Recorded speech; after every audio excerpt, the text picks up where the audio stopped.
Hi, everyone. My name is Lori Peak, and I have the honor of serving as the director for the Natural Hazard Center here at the University of Colorado Boulder. And it is my honor to welcome you to the March Making Mitigation Work webinar, which is made possible with the support of the Federal Emergency Management Agency and also with the support of the National Science Foundation. Wherever you are joining us from today, welcome. We are so glad you're here and really excited about the content that is going to be shared this month. So a few logistical items before we get fully underway. Please know we always get this question every month. We do record all of these webinars and we post them up on the Making Mitigation Work webinar page along with the presentation slides and the captioned recording. And this is also where if you click on the past event recordings tab, you can see dozens and dozens of prior Making Mitigation Work webinar series. And so I hope you will check that out. During the session today, please know that the presenters will go through the presentation material, but if you have a question or a comment at any point, please feel free to use either the Q&A box or the chat box, and we'll be monitoring both. And there will be time at the end of the session for questions, comments, and interaction. So please do use that. And if we run out of time, we will make sure and post written responses to your questions or comments up on the Making Mitigation Work webinar page as well. Please note that you can earn continuing education credits as part of this series. And this is made possible with the support and partnership of the International Association of Emergency Managers. And so each webinar that you attend, and you are required to attend the live webinar for its duration, but if you do that, you can earn one contact hour towards your emergency management training certification. Again, thanks to IAEM. And if you're interested in earning one of these certificates, please do reach out to Katie Murphy at hazcenter@colorado.edu, which is HAZCTR at colorado.edu. And that's also all up on the Making Mitigation Work webinar page as well. So now on to our topic for today. This presentation today is actually going to review the findings from a very recently released report entitled Inclusive Emergency Alerts for Colorado, an assessment and recommendations for language and disability considerations. And I want to pause at the beginning and say that while this research, as you're going to hear, was conducted here in the state of Colorado, we think that the findings from this report are widely applicable and we hope will be adopted across states across the United States. And so we thank you for joining us wherever you are. We also wanted to note that the research that you're going to hear about today was conducted under the direction of the Colorado legislature under House Bill 23-1237. And this research itself explored best practices and made specific recommendations for improvement based on survey and interview feedback that involved more than 250 emergency personnel, decision makers, and also people who participated in two really lively and robust comment periods.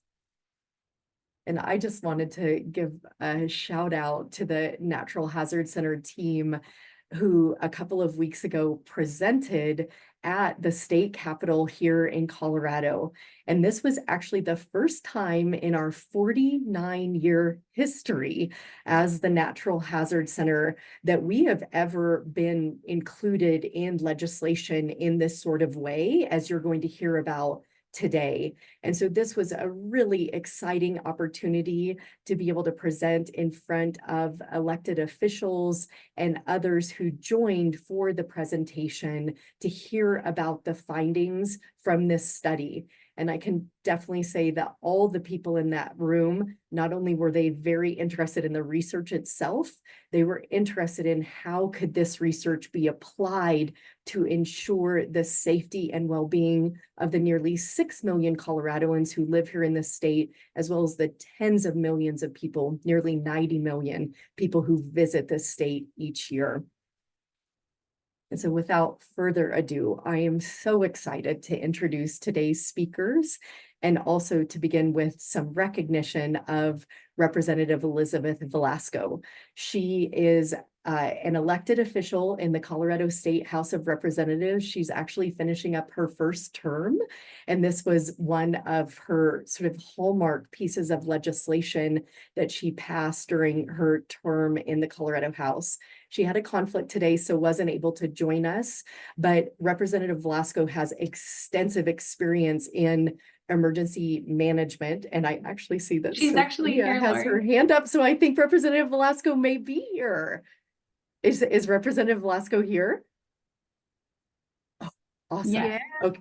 Okay, so I will give a quick shout out to her, and then I'll turn the mic over to Representative Velasco to say a few words, and then I'll come back on and introduce the wonderful Carson, Mary, and Melissa who led this research project with such great rigor, intellectual curiosity, and care. So I'll come back and introduce Mary, Melissa, and Carson in a moment. But first, I'm so excited to turn this microphone over to Representative Velasco, who I was just to finish that sentence to say she has incredible background in emergency management, has an incredible knowledge of the need for inclusive, not only emergency alerts, but for inclusion in terms of language and disability access across the entire disaster life cycle. And she really envisioned and championed this bill all the way through.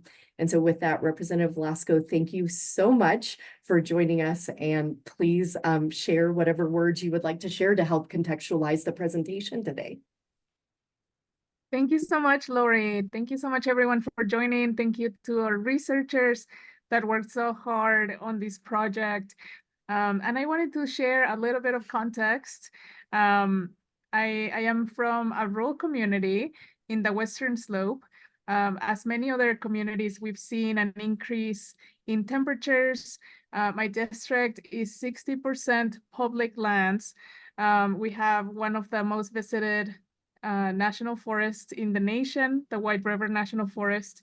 And in 2020, in the midst of the pandemic, we had a wildland fire that shut down I-70 for 2 weeks. And my community is 30% Latino. So language access was a huge piece for community members to be able to have access to life-saving information from the sheltering, evacuations, road closures, on all those pieces that come when there's an emergency. And many of those alerts, follow-up information was not in Spanish. So we continue to see that our communities are left behind. So for me, it was very important to start addressing that piece in the state of Colorado. We had an incident management team, type 1, that came and took over this major fire, and they brought a lot more resources than are available locally. And then I joined them to work as a public information officer, and saw that these gaps are not only in Colorado, but across the nation. So it was very exciting to start addressing these issues in the legislature. This is why I ran. I ran because I saw that there's people who are left behind, and I believe that we should all have access to information to be able to be safe. So this was really my priority last session, and this will be a tool that would help us with major overhauls of our systems at the state level to be able to close those gaps. So I am anticipating that we'll have a packet of bills coming in the years to come because of the results of this study. So thank you so much. Thank you, Representative Velasco, for joining us, and thank you again for the knowledge and expertise that you brought to this and for everything you're going to do to move forward to champion these findings and move them into action. So thank you so much. And thank you as always to Sophia for helping to bring us all together today. So thank you. And now with this, I'm going to introduce our three speakers today. And so we're going to hear from Dr. Carson McPherson-Kresge, who served as the project lead for the project that you're going to hear about today. She's also a research associate here at the Natural Hazards Center. You're also going to hear from Dr. Mary Angelica Painter, who also served as a dedicated member of this project and is also a research associate here at the Natural Hazards Center. And then finally, you will hear from Melissa Villarreal, who is an advanced doctoral student at the Natural Hazards Center, scheduled to defend her dissertation this summer. And she is a graduate research assistant at the Natural Hazards Center. And Melissa and Mary are both fluent in Spanish and brought an incredible amount of language expertise to the project. And again, Carson provided incredible project leadership with a careful vision for understanding the state of emergency alerts in the state of Colorado and an eye for inclusion of language needs as well as disability access. And so with that, I'm going to stop sharing my screen and turn this over to the Natural Hazard Center research team to go ahead and present on the project. Thank you so much. Thank you, Lori. And we're going to go ahead and start with Melissa. Let me just make sure we have slide control going, and go ahead, Melissa. Yay, we do. Hi, everyone. Welcome. Thank you so much for being here with us today. So I will, oh, there we go. I will introduce the project today on inclusive emergency alerts, recommendations for language and disability access. So I want to start by giving a little bit of background on the motivation for the bill that sponsored this study. Bill HB 23-1237, which was, as I mentioned, sponsored by Representative Elizabeth Velasco and co-sponsored by Senators Perry, Will, and Tony Exum. So the motivation for this bill is that in 2021, the Marshall Fire brought to light issues with alerting systems in Colorado when many people did not receive evacuation notices through their phones and were left to determine next steps on their own. And this was a massive disaster where 2 people lost their lives and over 1,000 homes were destroyed. So it was unfortunate that many people didn't receive notifications for that. This event, as well as others, motivated the need to examine alerting systems in Colorado generally, but specifically to uncover best practices and gaps for some of Colorado's most vulnerable. In this case, focusing on those with limited English proficiency and people with disabilities. So with that in mind, the bill has 3 main objectives. Number 1, assess the state of emergency communications in Colorado and identify gaps in current systems as they relate to access and inclusion. Number 2, identify best practices for developing and distributing inclusive emergency alerts. And number 3, provide actionable recommendations to improve emergency communication systems that serve everyone, particularly, again, those with limited English proficiency and people with disabilities. So this bill folds into a legacy of previous executive orders and acts intended to improve access to services and inclusive materials for those with limited English proficiency and with disabilities. So as you can tell by the headlines on this slide, there has been a lot of journalistic coverage in many areas showing how non-English speakers and people with disabilities are left behind when it comes to receiving and understanding emergency alerts and warnings. So for instance, during the Grizzly Fire in 2020 here in Colorado, the majority of the information dispersed by Garfield County to the community during the fire was in English, even though there is a large Spanish-speaking community there. That's because there were no plans for translation prior to the fire, so alerting authorities were left to scramble. And monolingual Spanish speakers and people who prefer Spanish, as a result, may not have had access to reliable translations. Some did through avenues like social media, but this was very variable. So a lot of folks were vulnerable to misinformation, delayed information, and in some cases, no information, which, as we know, can delay action. And to broaden this a bit, Colorado is incredibly diverse. There are more than 900,000 Coloradans that speak a non-English language at home and over 250,000 who have limited English proficiency. Also, more than 500,000 Coloradans have a visual or an auditory disability. So these are a lot of folks that can potentially fall through the cracks. So I'm gonna walk everyone through a very simplified version of the alerting process. The reality is much more complex in every state. Each step depends on the jurisdiction. So keep that in mind. But generally what happens is first there's a threat that causes an alerting authority to determine the need to send an alert. So these threats can include natural hazards like floods or wildfires, technological hazards like a leak at a chemical industrial plant, or even shootings. And alerting authorities, or those that determine the need to send an alert and are tasked with sending that alert, can be county emergency management departments, 911 call centers, sheriff's offices, local police, fire departments, among many others. Then an alert system is selected, and there is a range of alert systems that determine the channels and message types that are used.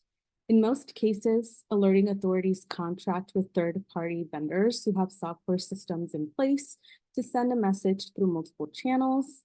Nationally, the Integrated Public Alert Warning System, or IPAWS, allows authorities to send alerts directly through many channels, but alerting authorities have to go through a series of steps to become designated to use IPAWS.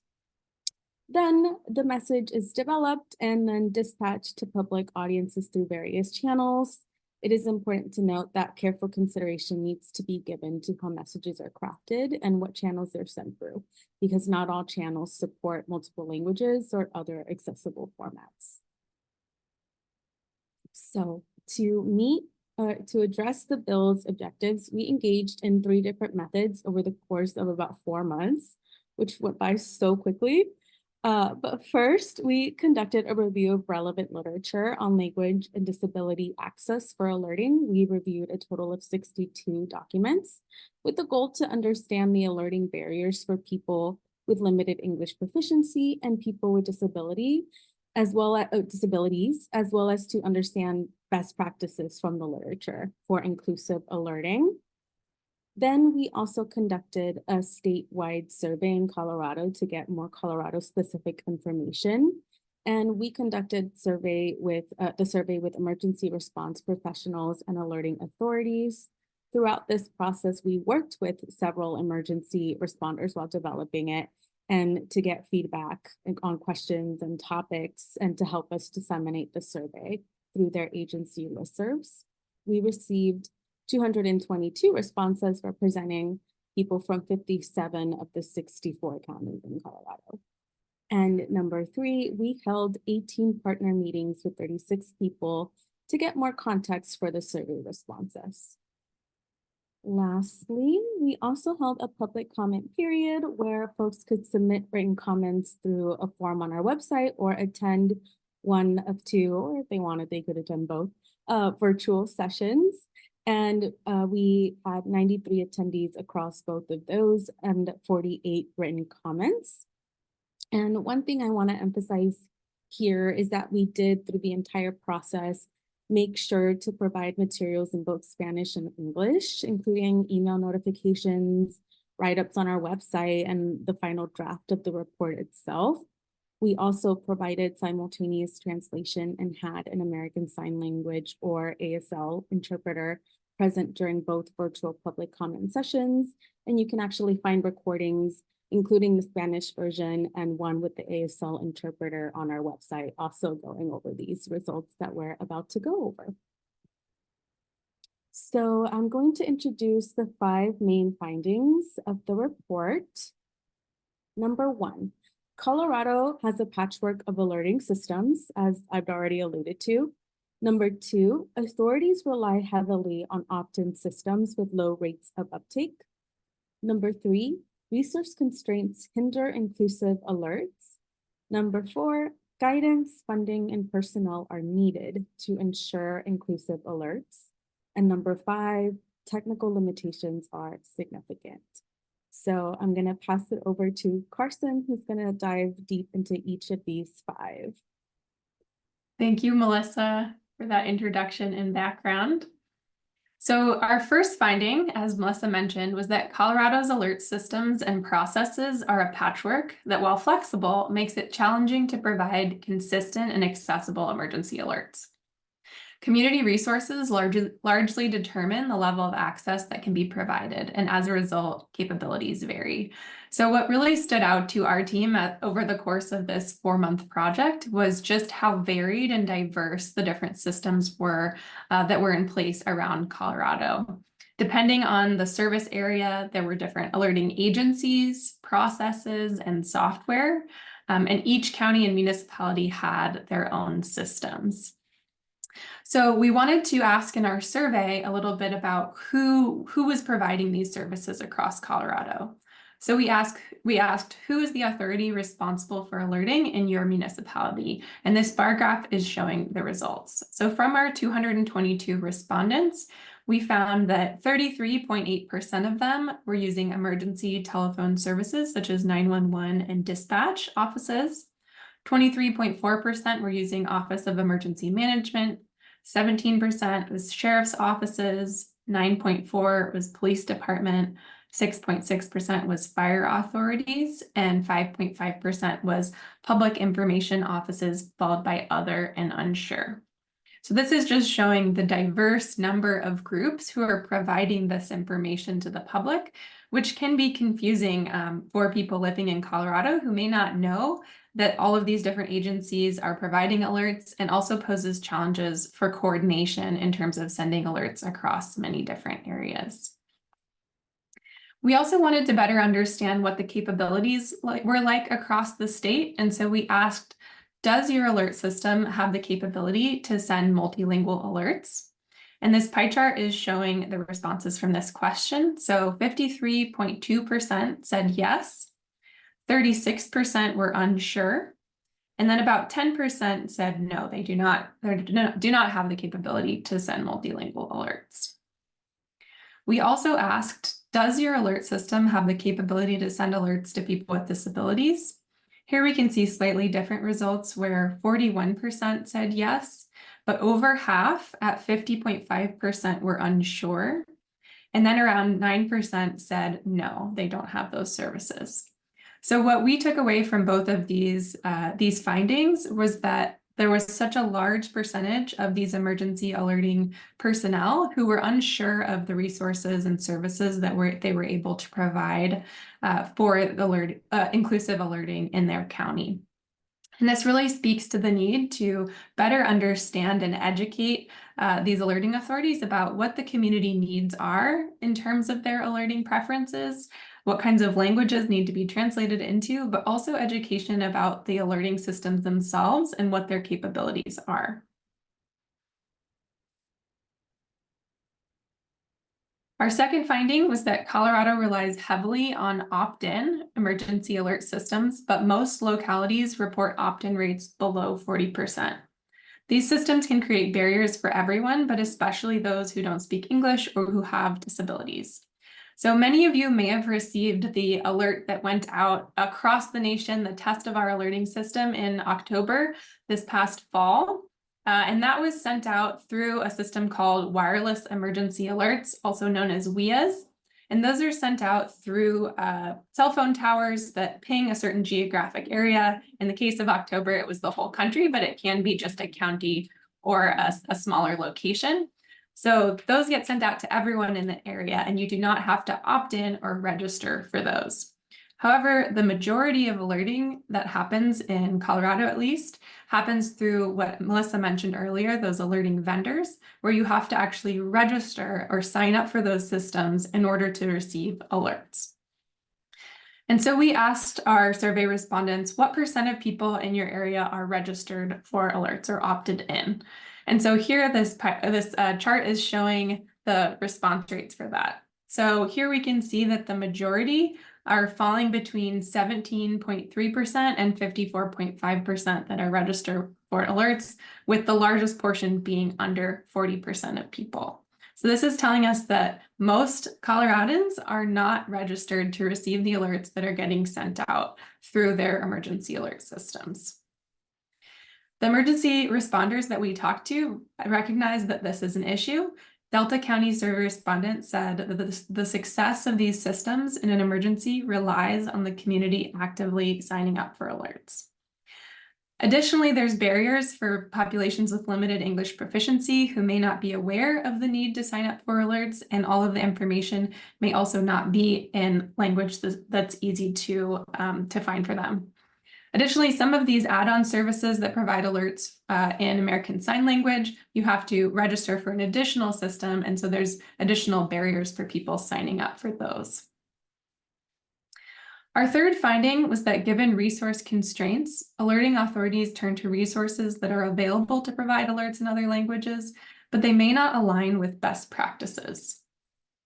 This is captured by a quote from a survey respondent from San Miguel County who said, "We usually resort to online translation services, but they are rarely correct. It's a catch-22 when we are expected to get warnings out as quickly as possible in every language as possible, but doing so isn't possible in a timely manner."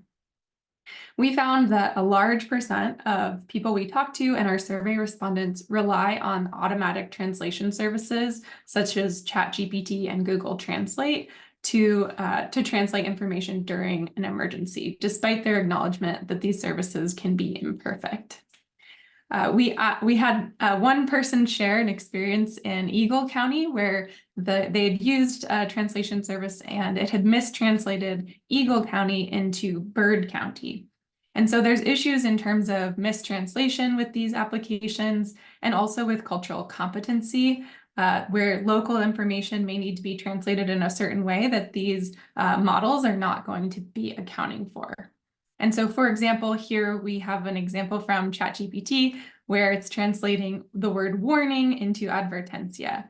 But there may be situations where this should be translated into another term like aviso that would be more appropriate. And so best practices suggest that you need to have certified interpreters who can make sure that they are checking these language translations to ensure that they are culturally competent and accurate for the community. Because we don't want to provide information that creates mistrust in the people receiving it. If they're getting misinterpreted information, they're less likely to take action. Some ways that counties are working on doing this is by developing pre-translated templates that they can use during an event to more quickly provide information in other languages, but this takes time and resources to develop, so there are barriers to that as well. Our fourth finding was that many emergency response personnel are interested in incorporating systems and practices that would make alerts more inclusive, but they need more guidance, funding, and personnel to adequately do so. We asked our survey respondents, which 3 resources would you need to better implement inclusive alerting? And this bar graph is showing the results. So here you can see that the highest need is funding, with 64% of respondents saying that was their top need. This is followed by 50.5% saying personnel, 46.8% saying training and technology, 43.7% saying guidance on best practices, 34.2% saying access to technology, followed by political support, other, or getting people to sign up for opt-in alerts.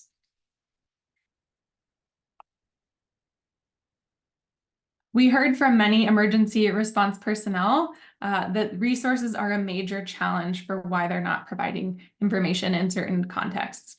So from Gunnison County, we heard that we simply do not have the resources, both financial and people, to deploy all of these systems. a public information officer shared that everything has a cost and we cannot afford to implement inclusive alerting to the degree that it needs. Our money goes to keeping the doors open. And so I think these two quotes really help demonstrate that authorities, especially those who are in lower resource areas, sometimes rural areas, they're really struggling to provide basic alerting despite an interest in expanding it. And so they really need some additional support and guidance to be able to update their systems. Our last finding is number 5, which is that technical and practical limitations of emergency alerts hinder most people and compound the challenges faced by those with disabilities and populations with limited English proficiency. So we learned a lot about emergency alerting in this process. And one of the things that surprised us was that there's some types of alerting that have limited language options. So for example, the wireless emergency alerts format that we mentioned earlier, those currently can only be sent out in English and Spanish. There are proposals being made to expand those languages, but right now there are limitations in the number of languages that it can be provided. Additionally, there's delays in upgrading technology to be more inclusive, and there's pushback from private industry. So telephone companies have to upgrade their systems in order to be able to receive and provide alerts in multiple languages. But oftentimes that costs a lot of money, and so there's pushback and delays in making that happen. Additionally, the Federal Communications Commission, or FCC, they've been doing a lot of work at providing guidance and suggestions for improvement, but they lack some of that enforcement to really make these changes happen quickly. And so what's really needed is more push from local authorities and states to really elevate the type of alerting that's been happening in local communities and really push for that change. So to summarize, our study really did focus on Colorado, but I think a lot of these findings would be similar in other states. And what we found really was that the status quo for emergency alerting creates unequal access to life-saving information for populations with limited English proficiency and those with auditory and visual disabilities. However, there are changes that can be made to improve these systems to be more inclusive. So now we're going to spend the next few minutes detailing some of the recommendations that we provided. And we categorized our recommendations that came from the literature as well as conversations with partners into 3 different categories that included people. And under people, we suggest hiring state-level language access personnel and developing formal relationships with populations with limited English proficiency and people with populations with disabilities. Under practices, we recommend adopting a centralized alerting system and standardizing statewide practices, and creating and distributing language and disability access resources. Under funding, we recommend supporting research on inclusive practices and securing funding to support inclusive alerts. So now I'm going to turn it over to Mary, who's going to go into these findings in more detail. Thank you so much, Carson, and thank you to Representative Velasco, Lori, Carson, and Melissa, and the rest of the Natural Hazards team. As Carson and Lori have alluded to, that many of these findings and our recommendations are very specific to Colorado. However, they have application in other states and in other places. Throughout the United States, many alerting systems and alerting types and other things are very similar to Colorado, so there might be application for where you are as well. Our first recommendation under our people was to hire a state-level language access personnel. So this would be a person dedicated for overseeing guidance, training, and providing other resources for inclusive language for emergency alerts and warnings. This person or office can help to standardize alerting practices at the state level, considering that many jurisdictions vary in their types of alerting, who their alerting authorities are, or what areas they cover. The standardization of best practices can help be a guide for these local jurisdictions. And that shared guidance can also help as people traverse across different jurisdictions. So if you live in one area but work in a different area or send your children to school in another jurisdiction, there's going to be consistent alerting across those different jurisdictions with this shared guidance. In Colorado, there's already an existing office for access and functional needs in the Office of Emergency Management. So we suggested that this personnel be placed in that office, but in your state or in your jurisdiction, there might already be an existing office that works best for this position. And that might be your Office of Emergency Management or something different. Next, under people, we really recommend developing formal relationships with limited English proficiency populations and those with disabilities. And this can be done through communities and community organizations that have good relationships with these populations and serve these populations. Firstly, these communities have lived experiences that are necessary to provide this guidance, and they really need to have a seat at the table to be able to understand how they're receiving alerts, what their awarenesses are, what actions they're taking when they're receiving alerts, and essentially meeting them where they're at and their communication style when it comes to alerting and warning during emergencies. One way this can be done is through formal agreements with community-based organizations. So these are called MOUs or memorandums of understandings. And these are formal agreements of communication that maybe a local jurisdiction, alerting authority has with a local nonprofit organization that works with people who don't speak English. And they have like a communication understanding that is formalized in emergencies to alert these populations. And these can be developed before, during, or even after a disaster to help improve these operations. Our next bucket of recommendations is under practices. And the first one is adopting a centralized alerting system and standardizing practices. So first of all, if there's a centralized alerting system that happens at the state level, that can reduce local cost burden. So that can be the difference between a rural jurisdiction not having enough resources and an urban jurisdiction having plenty of resources, and there being resource sharing, even trust building across these different jurisdictions. This consistency can also promote trust among the public because they know if they're in one jurisdiction versus the other, they know they'll get a warning in a consistent way, no matter where they are in the state. And this can also expand those resource sharing opportunities, like I mentioned before, between jurisdictions. We thought of this through a rural and urban divide, but this could even be across other jurisdictions, maybe an unincorporated area versus an incorporated area. We have examples from other states that have success doing this, and they can be states as different as Oregon and Florida. So it's not like your state has to go wholesale cloth or Colorado has to go wholesale cloth on creating something new, but we can definitely learn from states that are already putting this into practice. The second recommendation we have under practices is to create and distribute language and disability access resources. So that's something that personnel can really help develop and share, but there really needs to be these resources provided to local jurisdictions. Under our survey question about your top 3 resources, one of them was resources, training, guidance, those sorts of fundamental things when it comes to sending out emergency alerts. So these emergency response officials from this survey, and even in conversation with our partners, they want to have guidance. They want to know the best practices so they can reach their populations and communities in a consistent and clear manner when there's an emergency.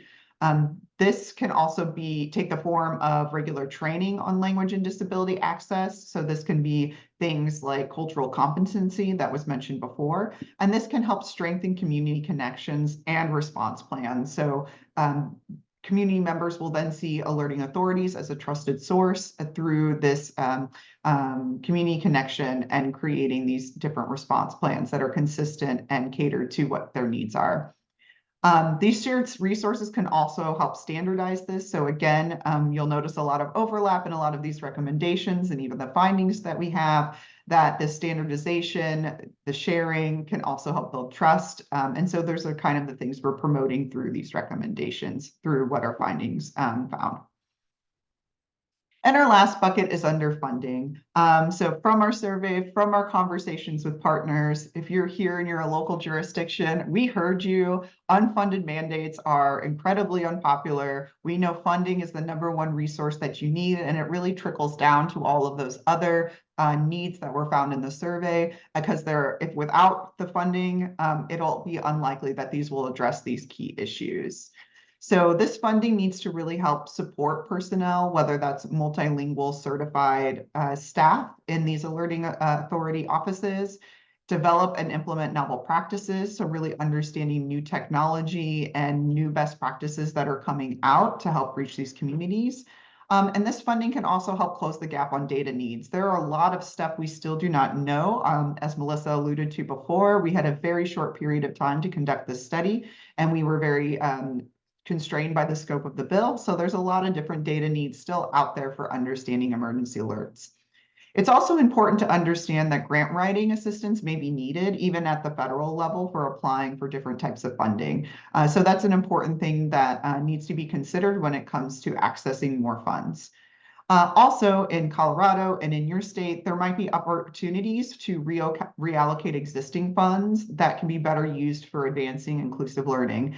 That's not something our research team knows about, but it's something your legislators and politicians might have some idea about the budget and where there is some cost shifting that can happen.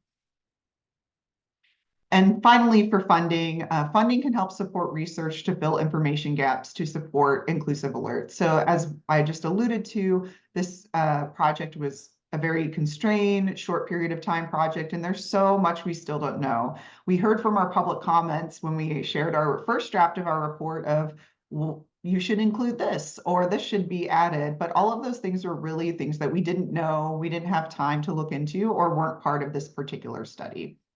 So more research and data are needed to further this evidence-based recommendation. So really like fluff up our recommendations with support from further data. So some of the things that we still don't know that we learned from our research or from our public comment session or partner meetings is we don't know the community's awareness of opt-in systems. So now we have some idea of the opt-in rates across the state, but we don't really know if people are actually aware that this is how the system operates, that there are these opt-in systems they need to sign up for.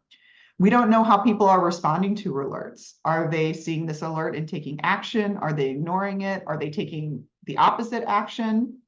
We just need to know what sort of responses are happening in communities and in the public. We want to know best practices for developing working agreements. So as I alluded to before, it's really important to work with these community organizations and what are the best ways to create these formal agreements that works best for these communities and really will help people with limited English proficiency and populations with disabilities. And lastly, we don't know what these specific funding needs are. Although we know they need funding, what sorts of funding should things go towards? Is personnel the most important? Training? Those sorts of things need to really be explored. And that's a research project where we really just need to get boots on the ground, go to alerting authorities like 911 dispatchers or sheriff's office, and really understand operations there. So we have more to do, us as a research team, Colorado as a state, and even you in your own home state when it comes to emergency alerts. So we have already received a small grant from CU Boulder to start moving this work forward. And we already are looking for additional funding avenues and trying to expand it. So us as our jobs as researchers are trying to build upon this important work and kind of answer some of those questions from the previous slide.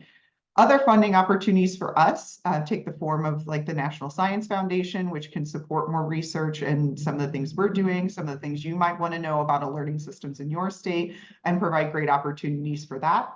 If you're a state or emergency office or anything like that, the Federal Emergency Management Agency has a lot of grants and funding opportunities that are open for people who do practice.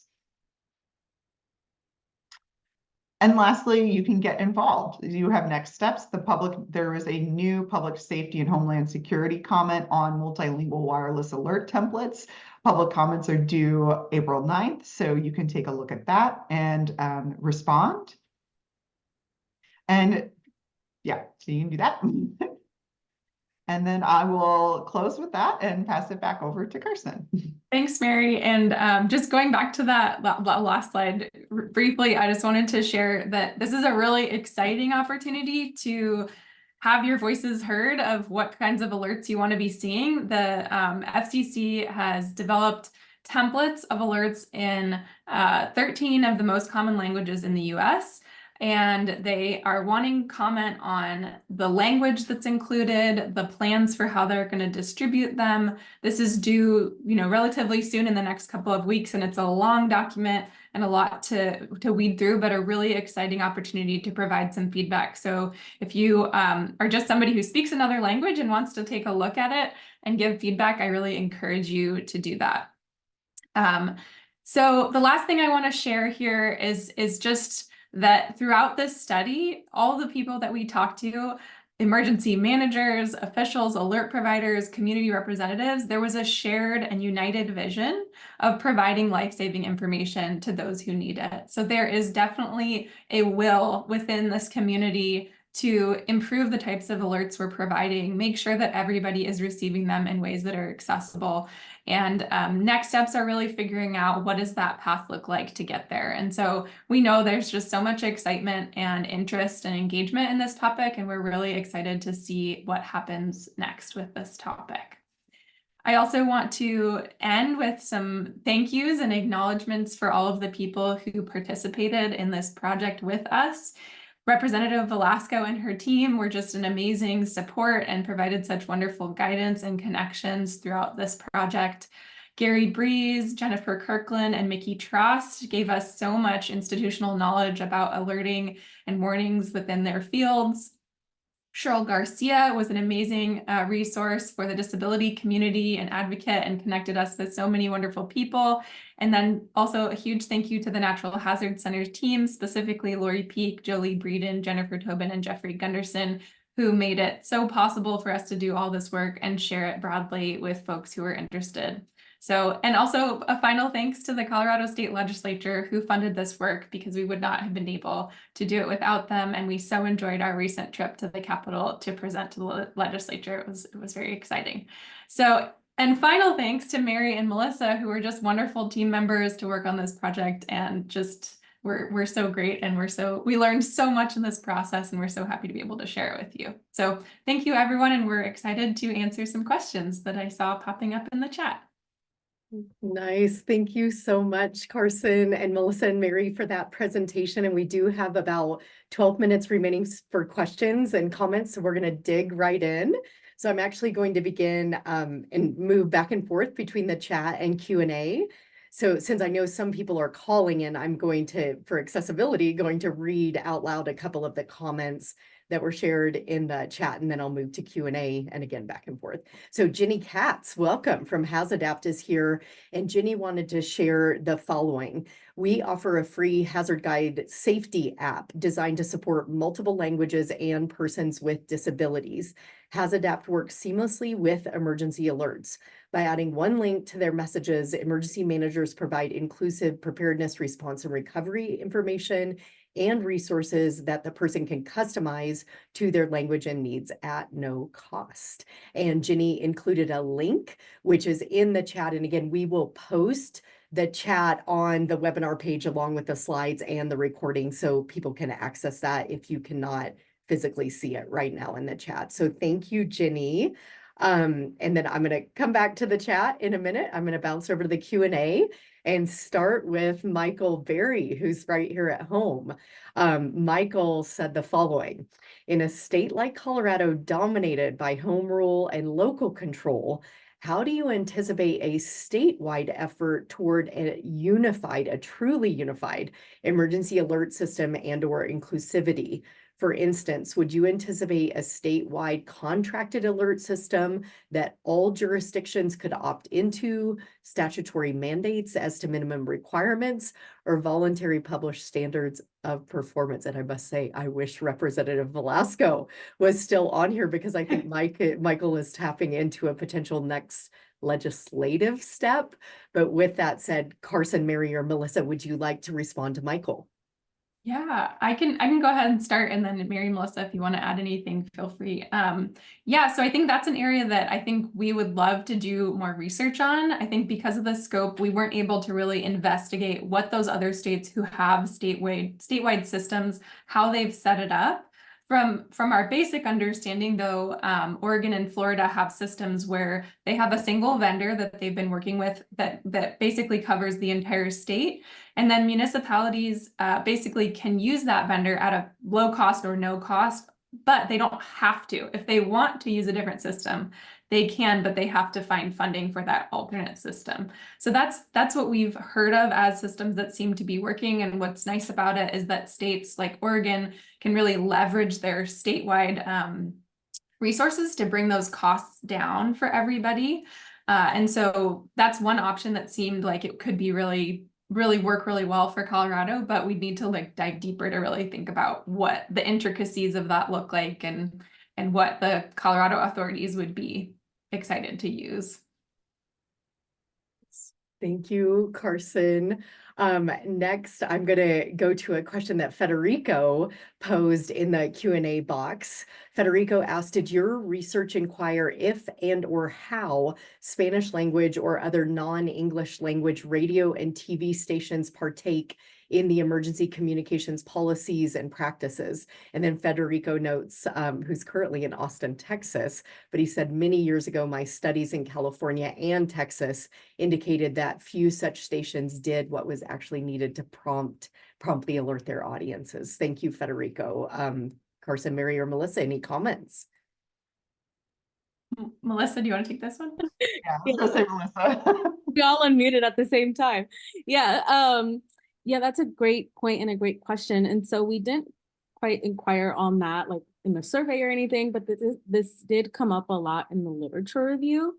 And in particular, they're like, yeah, you're right. It doesn't necessarily, stations aren't necessarily doing what they actually need to promptly alert audiences. Some of the main issues are, right, just things aren't provided in multiple languages, first and foremost. That's an issue that bars non-English speaking communities from getting that information and understanding it. Another issue, for example, is even if they have that text underneath, blind people can't read that. So then that's another issue where they might just provide that text, but that's not accessible to everyone. Or they might, kind of ring an alert to get people's attention, but then deaf people won't hear that. So there are a lot of issues there. They might have an American Sign Language interpreter or an ASL interpreter, but they're off screen or not fully shown. And so there's so many issues that we saw constantly come up in the literature review. And we do talk about that and summarize that in the report as well, both in barriers, and then we also talk about best practices, which are actually in an appendix.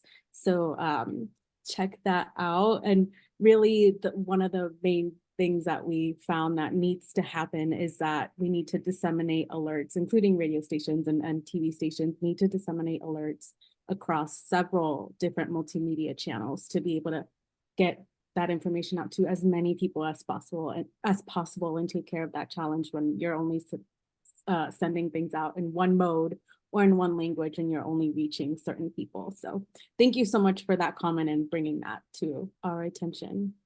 Thanks. Thank you, Melissa. Next, I'm going to bounce over to the chat. Luna Muhammad, a sociologist and emergency management professional in California, stated the following: it also depends on the dialect. So this was in response to a couple of the examples that Carson gave. So for the example you used, some Spanish speakers would better understand advertencia as a translation for warning, while others would better understand aviso. For example, Puerto Rican versus Mexican Spanish. So I see everybody nodding. Mary, Melissa, Carson, anybody want to respond to Luna on that excellent comment, which I know you thought a lot about in this project? Yeah, I can speak to this. Like, this was the importance of getting the cultural competency piece in there instead of just the translation. Because even in our own work, Melissa speaks a very Mexican origin Spanish. I speak a Puerto Rican origin Spanish. And we've even run into things where I'm like, oh, we say these things differently. And both are correct, but they're both specific to place, to culture. And so when you're making partnerships with these local community organizations, or you're getting to know your community and their language needs, it's just as important to not only know the language that they speak, but the origin of that language and the culture that incorporates that. So we're using the example of Spanish here, but that can also be true for French. It can be true for Chinese or any other languages that are highly spoken in your state. So that's the importance of that piece. And thank you for that comment, Luna. That's very correct, and definitely discussions we've had a lot. Thank you. Thank you, and really gets to that connection between the people and the processes that technology can take us so far, but at the end of the day, it is really so important to have those people with that expertise. So thank you, Mary, and thank you, Luna. Fengzhu Zhang posted a very nice question in the chat, wanting to know if the report is published anywhere for public access, saying they would like to cite the report in their scholarship. So again, very pleased it is published along with bibliographies, a one-pager, other supplemental materials. And so that's all up on the Hazard Center website, and the link is in the chat, which we will publish. So thank you for that wonderful question. And I'm just scrolling down a bit more to get to some more questions, and thanks for the kind comments. Jacqueline said, this is what we've done in Michigan as well. We have a statewide contract. This is in response to, I think, Michael's really good question about sort of the local versus the state. So Jacqueline says, this is what we've done in Michigan as well. We have a statewide contract to provide an iPause software free of charge to all of our counties. They may purchase the opt-in tools on their own through the same vendor if they choose. So yeah, thank you, Jacqueline, and thanks so much for making that connection, because that really is the goal of the team, to help share across state boundaries and make a difference. So thank you. Dan is here from Reachwell. Dan said that Reachwell Accessible Alerts, to give the full name. Dan said, we find that in order to bring the alert to communities who have traditionally been left out of opt-in communications, are difficult to get the message out, even if there is a solution. Are you thinking about looking at this? So great question, Dan. Team?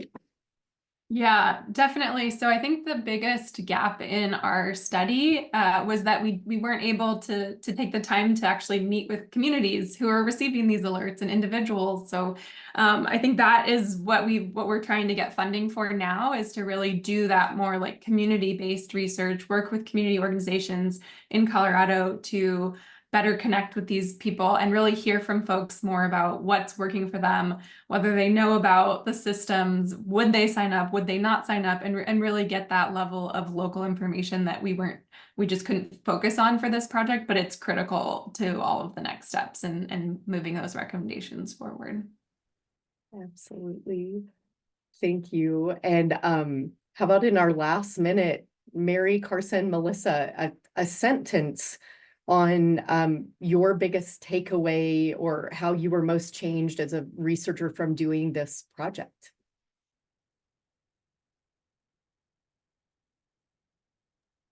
I don't know that I could reduce it to a sentence, but I learned so much. It was exciting to be a part of research that has such practical implications. I mean, project funded by the state legislature was so exciting to be a part of. And as a graduate student, so honored to have been a part of this team and to learn so much from Carson and Mary. And I know somebody put in the Q&A, you know, like a wonderful female lead team getting things done.